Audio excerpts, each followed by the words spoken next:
Hi friends, இன்றைக்கி நம்ம தட்டைப்பயிறு குழம்பு எப்படி செய்கிறது அப்படின்னு சொல்லி பார்க்கலாமா? எக்கச்சக்கமான புரோட்டீன் சத்து இதில் நிறைஞ்சிருக்கு. அதனால் பெரியவங்களுக்கும் சின்னவங்களுக்கும் உடம்புக்கு ரொம்ப நல்லது. செய்முறை விளக்கத்தை பார்க்கலாமா? முதல்ல அடுப்பில் குக்கரை வச்சுட்டு நல்லெண்ணெய் ஊற்ற போகிறோம். கடலெண்ணெயை விட இந்த தட்டைப்பயிறு குழம்புக்கு நல்லெண்ணெய் ரொம்ப சுவையாக இருக்கும். நல்லெண்ணெய் ஊற்றுனதுக்கு அப்புறம் எண்ணெய் காயவும் அதில் கொஞ்சமாக வெந்தயம், கடுகு போடுறோம். வெந்தயம் கூடுதலாக போட்டோம் அப்படின்னா குழம்புல கசப்பு டேஸ்ட் வந்துடும். கடுகும் வெந்தயமும் நல்லா பொரிஞ்சதுக்கு அப்புறமா ஒரு பெரிய வெங்காயம் முழுசாக பொடி பொடியாக கட் பண்ணி வச்சதை சேர்த்துக்கிறோம். நம்ம சின்ன வெங்காயம் சேர்த்தோம் அப்படின்னாலுமே குழம்புக்கு கூடுதல் சுவையை கொடுக்கும். என்கிட்ட இப்போ சின்ன வெங்காயம் இல்லாததுனால நான் பெரிய பல்லாரி வெங்காயத்தையே சேர்த்து நல்லா வதக்கிட்டுருக்கேன். வெங்காயம் நல்லா பொன்னிறமாக சிவந்து வர்ற அளவுக்கு வதக்கணும். அதில் கொஞ்சம் நம்ம உப்பு சேர்த்துட்டோம் அப்படின்னா வெங்காயம் ஈஸியாகவே வதங்கிடும். உங்களுக்கு தெரியும்னு நினைக்கிறேன், வெங்காயம் கலர் நல்லா மாறிடுச்சு. இப்போ கருவேப்பிலை கழுவிட்டு அதையும் நம்ம சேர்த்து வதக்குறோம். கருவேப்பிலை நல்ல வாசனையை கொடுக்கும்.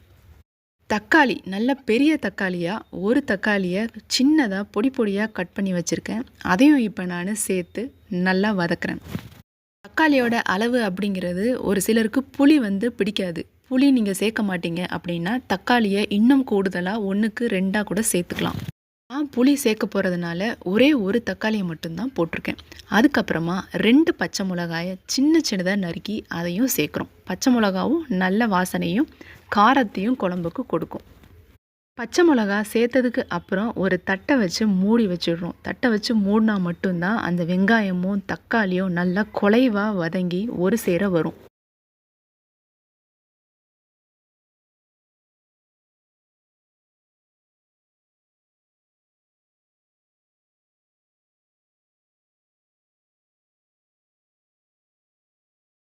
அடுப்பை சிம்மில் வச்சு ஒரு 2 நிமிஷத்துக்கு நான் மூடியே வச்சுருக்கேன். நல்லா வெங்காயமும் தக்காளியும் வதங்கிக்கிட்டு இருக்கு. இப்போ திறந்து பார்க்கலாம் எந்த அளவுக்கு வதங்கியிருக்கு அப்படின்னு சொல்லி. உங்களுக்கு தெரியுதுன்னு நினைக்கிறேன். வெங்காயமும் தக்காளியும் நல்லா வதங்கிட்டு வருது. இப்போ நான் என்ன செய்ய போகிறேன் அப்படின்னா கரண்டியை வச்சு நல்லா மசிச்சு விடுறேன்.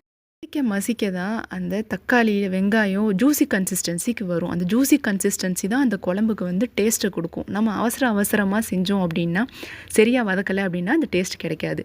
அடுத்து தட்டைப்பயிறு நைட்டு முழுக்க ஊற வச்ச தட்டைப்பயிறு தான் இப்போ நான் யூஸ் பண்ண போகிறேன். நீங்கள் குழம்பு வைக்கிறதுக்கு 1 மணி நேரத்துக்கு முன்னாடி ஊற வச்சிங்க அப்படின்னா அந்த தட்டைப்பயிறு சின்னதாக குட்டி குட்டியாக இருக்க மாதிரி இருக்கும். நைட்டே எதுவே ஊற வச்சிட்டிங்க அப்படின்னா நல்லா உங்களுக்கு மணியாக பெருசாக கிடைக்கும். பார்க்கவே அழகாக இருக்கும். அடுத்து குழம்பு மசால் தூள் சேர்க்க போகிறேன். இது வீட்டிலே அரைச்ச மசால் தூள். 1.5 ஸ்பூன் போட்டாலே குழம்புக்கு தேவையான காரத்தை அது கொடுத்துரும். அதனால் அந்த அளவு நான் கலந்துக்கிட்டு அதுக்கப்புறமா தண்ணி ஊற்றுறேன். தண்ணியோட அளவு பார்த்தீங்க அப்படின்னா நம்ம போட்டிருக்க தட்டைப்பயிருக்கு மேலே வரணும். அதுக்கு பயிருக்கு ஈக்குவலாக தண்ணி ஊற்றி நீங்கள் குக்கரில் விசில் விட்டீங்க அப்படின்னா அடி பிடிச்சிரும். அதனால் பயிர் முங்குற அளவுக்கும் மேலே அதிகமாக நான் தண்ணி ஊற்றுறேன். தண்ணி ஊற்றிட்டு நல்லா கிண்டி விட்டோம் அப்படின்னா தான் மசால் தூள் அந்த பயிறு தக்காளி வெங்காயம் எல்லாம் ஒரு சேர ஒன்றா கலக்கும். அடுத்து புளி கரைசல் சேர்க்க போகிறேன். நம்ம ஏற்கனவே தக்காளி போட்டிருக்கிறதுனால பெரிய தக்காளியாக சேர்த்துருக்கிறதுனால டேஸ்ட் பார்த்துட்டு எவ்வளோ புளி கரைசல் சேர்க்கணுமோ அந்த அளவுக்கு சேர்த்து நல்லா கிண்டி விட்டுக்கோங்க. இப்போ குழம்பு பார்க்க தண்ணியாக இருக்க மாதிரி தான் இருக்கும், மசால் பத்தாத மாதிரி தான் இருக்கும். ஆனால் நீங்கள் ஒரு 3 விசில் 4 விசில் விட்டீங்க அப்படின்னா ஆட்டோமேட்டிக்காக அந்த திக்னஸ் வந்துடும். அதுக்கப்புறமா நம்ம தேங்காயும் அந்த குழம்புல அரைச்சி ஊற்ற போகிறோம். அதனால் அந்த திக்னஸ் வந்துடும். குக்கர் மூடி போட்டு ஒரு 4 விசில் விடுறேன். 4 விசில் முடிஞ்சதும் நான் காட்டுற அளவுக்கு கொஞ்சமாக தேங்காய் பெருஞ்சீரகம் 2யுமே சேர்த்து நல்லா மிக்சியில் தண்ணி ஊற்றி அரைச்சி எடுத்துக்கணும். குக்கரில் 4 விசில் வந்ததுக்கு அப்புறமா ஆவி போனதுக்கப்புறம் குக்கரை ஓப்பன் பண்ணி நம்ம அரைச்சி வச்ச தேங்காய் விழுதை அதில் போட்டு மறுபடியும் குக்கரில் ஒரு 2 விசில் விட்டோம் அப்படின்னா தட்டைப்பயிறு கொஞ்சம் குழைவாக சாப்பிட்றதுக்கு சுவையாக இருக்கும்.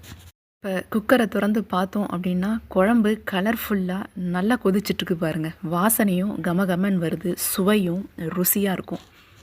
ஒரு சிலருக்கு குழம்பு தண்ணியாக இருந்தால் தான் பிடிக்கும். அந்த மாதிரி ஆட்கள் இந்த ஸ்டேஜில் ஆஃப் பண்ணி நீங்கள் எடுத்துடலாம். ஒரு சிலருக்கு கட்டியாக இருந்தால் தான் பிடிக்கும் அப்படின்னா இன்னும் கொஞ்சம் நேரம் கூடுதலாக குழம்பை கொதிக்க விட்டீங்க அப்படின்னா திக்காயிடும். அதுக்கப்புறமா வாசனைக்காக நம்ம எப்பயும் போல் கொத்தமல்லி கருவேப்பிலையை சேர்த்தோம் அப்படின்னா குழம்பு ரெடி. நம்ம எப்பயுமே பெருங்காயத்தை முதலையே சேர்த்துட்டோம் அப்படின்னா கொதிக்க கொதிக்க அந்த பெருங்காயத்தோடைய வாசனை குழம்புல தெரியாது. அதனால் குழம்பை இறக்க போகிறதுக்கு ஒரு 5 நிமிஷத்துக்கு முன்னாடியோ 3 நிமிஷத்துக்கு முன்னாடியோ நம்ம பெருங்காயத்தை சேர்த்து இறக்கணும் அப்படின்னா குழம்பு மணமாக இருக்கும். குழம்பு ரெடி. பாருங்கள் ஃப்ரெண்ட்ஸ், உங்களுக்கு பிடிச்சிருந்துச்சு அப்படின்னா நீங்களும் ட்ரை பண்ணி பாருங்கள். உண்மையிலேயே ரொம்பவே ருசியாக இருந்துச்சு. லைக் பண்ணுங்கள், ஷேர் பண்ணுங்கள், சப்ஸ்கிரைப் பண்ணுங்கள். Thank you friends.